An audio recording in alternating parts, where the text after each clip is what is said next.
Den formmæssige idé bag Arduino har været at tage en skarp geometrisk figur, cylinderen, og så udskære detaljerne i den. Og det har faktisk givet en meget rolig og harmonisk ovn.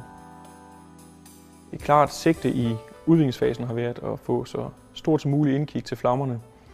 Og et af virkemidlerne har været, at vi har minimeret sprossen mellem sideglas og glasset i lågen. Det må faktisk gerne være, at man næsten føler, at man har tændt bål inde i stuen. For at fastholde indkigget til flammerne, så er ovnen også udstyret med et meget effektivt rudeskyl, hvor vi leder luft ned foran både sideruderne og ruden i fronten, og dermed sikrer, at soden ikke sætter sig på glasset. Når jeg designer, så starter jeg med de overordnede linjer, med helheden, og derefter fokuserer jeg ind på detaljen. I en ovn som Arduino, der har det været detaljer som skjulte hængsler, usynlige svejsninger, pænt integrerede betjeningsgreb, afrundede hjørner på låge og på skuffe. Det har også været vigtigt, at brandkammeret fremstår flot.